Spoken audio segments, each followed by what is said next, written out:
Halo bosku, berjumpa lagi bersama saya di channel Wong Nabire, channel yang membahas seputar bagaimana cara membuat sebuah bonsai sancang super ya bosku. Jadi betul apa enggak sih bonsai sancang yang super itu berawal dari seperti ini. Jadi hari ini saya mau kontrol akar ini bosku, karena usia bahan dari seleksi akar itu sudah jalan 2 bulan ya bosku. Kalau total bahannya sih dari stek sudah 4 bulan ini bosku. Oh ya, kalau ada yang bertanya-tanya itu apaan itu om, ada putih-putih butiran itu saya kasih kapur dolomit ya bosku. Kita sudah tahu sendiri kapur dolomit itu tujuannya untuk menetralkan pH tanah ya bosku, supaya nggak terlalu asam gitu. Apalagi kuenya banyak sekali nih bosku. Oke, kegiatan kita hari ini saya mau kontrol bahan sancang ini ya bosku, yang sudah umur 2 bulan selesai seleksi akar. Pertanyaannya, kenapa harus dikontrol? Ya saya juga nggak tahu ya bosku ya. Itu juga saya lihat dari konten-kontennya para senior. Kita tahu sendiri judul dari konten yang saya buat ini ya pembuktian juga ya bosku. Selain kita sambil belajar sama-sama, ini saya mau buktikan juga betul apa enggak nih umur 2 bulan harus dikontrol. Karena banyak juga yang konten-konten yang lain itu dibiarin sampai akarnya gede-gede ya bosku, sampai sejempol, sejari-jari lah pokoknya, itu baru dibongkar. Tapi kita lihat yang paling direkomendasikan untuk ditiru ya bosku ya. Intinya saya membuat atau menyajikan sebuah pilihan, semua tergantung lagi pada diri kita masing-masing mau pilih yang cara yang bagaimana ya bosku ya. Nah, setelah kita bongkar tadi ya pelan-pelan ya bosku ya, karena masih banyak akar yang serabut. Setelah itu saya semprot aja pakai air ya bosku, supaya nggak merusak akarnya juga. Jadi seperti ini ya bosku setelah 2 bulan. Padahal sebelumnya akarnya masih putih-putih ya bosku, bisa dicek di konten-konten saya sebelumnya, monggo dicek. Itu masih putih-putih itu bosku, masih umur 2 bulan setelah stek. Itu langsung saya seleksi, langsung saya kawatin. Itu masih kelihatan kawat-kawatnya ini ya bosku ya. Pertama kita cabutin dulu kawat-kawatnya. Kenapa harus dicabut? Nah, saya rasa kalau akar sudah segini ini perlu kawatnya itu harus dicabut ya bosku, supaya tidak menghambat pertumbuhannya. Nanti kalau nggak dicabut dia lama-lama bisa membekas ya bosku ya. Memang bisa dipotong, tapi ya lebih bagus dicabut aja dulu ya bosku ya. Jadi kira-kira bagaimana ini bosku dengan pengerjaan saya? Ini akarnya sudah bagus kah, atau kurang rapat kah, kurang rapi kah, atau kurang bagaimana? Bisa tulis di kolom komentar ya bosku ya, karena saya juga masih butuh belajar.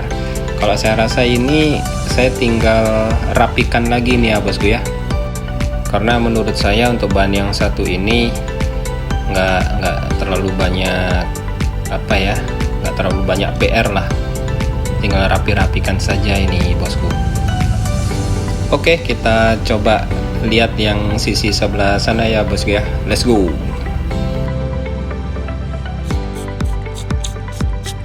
Untuk yang sebelah sini saya rasa juga ya lumayan bagus lah ya bosku ya, nggak terlalu banyak hambatan. Kita coba bongkar dulu kawatnya sambil kita lihat-lihat. Nah ini ada akar di atas ini satu nih bosku, macam begini. Kita bersihkan aja ya bosku ya, ada kecil-kecil begini kita potong aja. Kita ambil yang agak-agak besar ya bosku ya. Kecuali mungkin ada yang akar yang menyilang kah, atau yang dominan sangat besar, nah, itu mending kita potong aja, daripada nanti untuk kedepannya dia paling besar sekali kan kelihatannya jelek ya bosku ya. Menurut saya sih macam kayak begini, dia berdempetan sedangkan di kanan kirinya sudah dominan besar, kita potong aja bosku, begitu. Kalau yang ini kayaknya akar baru ini ya bosku ya, karena dia nggak ikut kena kawat tuh. Jadi kita bersihkan dulu, kita pakai kayak ini. Samping-sampingnya kita bersihkan dulu, terus kita kawatin bosku. Nah, kelihatan lebih cantik ya bosku kalau kayak begini. Ini ada contoh lagi nih ya bosku. Ini dia sudah bercabang ini bosku, sudah bercabang bagus. Jadi ini saya mau pisahkan, saya mau kawatin lagi ya bosku ya.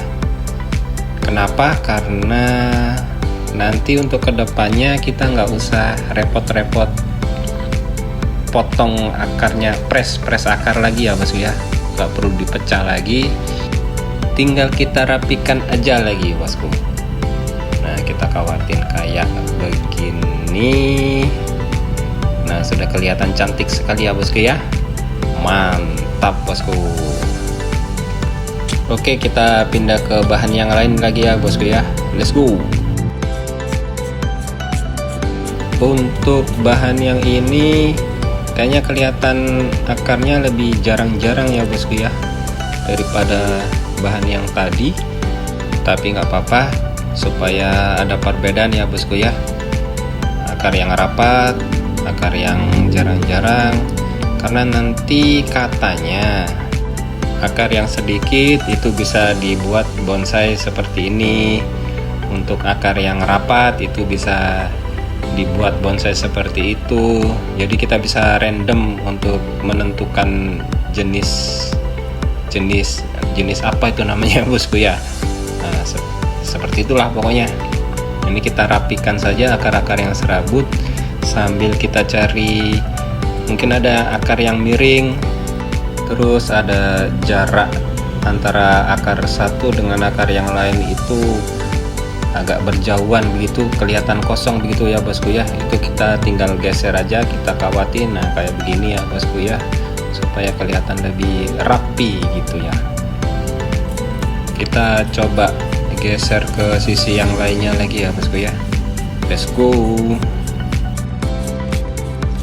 Untuk yang sebelah sini kayaknya banyak akar-akar baru ini bosku ya, banyak akar serabut, ini masih putih-putih. Kita coba seleksi lagi nih bosku, kita ulang lagi ya. Masih ingat cara seleksi akar bosku di konten-konten saya sebelumnya ya. Yang pertama kita cari akar yang tidak sejajar, terus ada akar yang saling berdempetan, dipilih salah satu. Kalau ada akar yang menyilang ya kita potong, kita carikan akar yang sebelahnya ya bosku ya. Nah, macam seperti ini kan berdempetan tuh bosku, kita potong aja bosku, kita ambil sebelahnya. Nah, seperti ini ya bosku ya.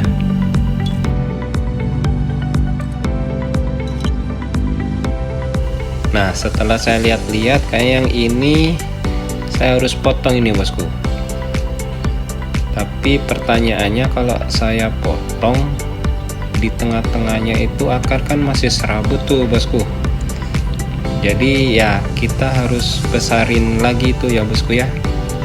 Jadi itu ada sekitaran 4 akar kah, 4 akar serabut ini ya kita kawatin lagi ya bosku ya, kita besarin.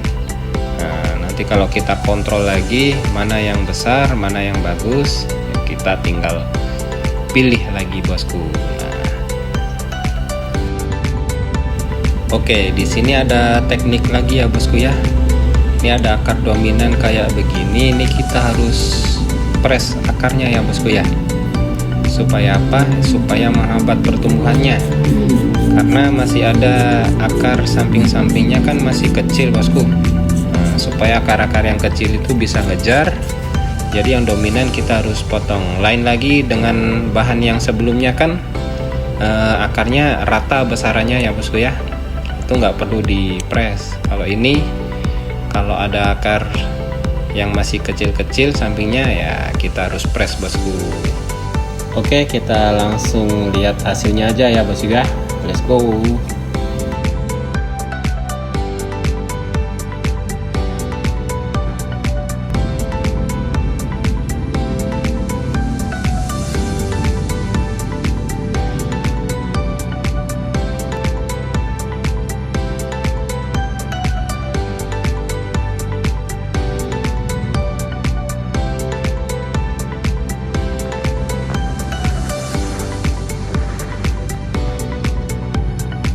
Oke bosku, sekian dulu kegiatan kita hari ini ya bosku ya. Sebelumnya ada beberapa bahan yang saya kontrol akarnya, cuma saya nggak kasih masuk di konten, nanti terlalu panjang, terlalu bosan juga ya bosku ya. Jadi kalau ada usul saran silakan bosku tulis di komentar supaya saya dapat inspirasi lagi.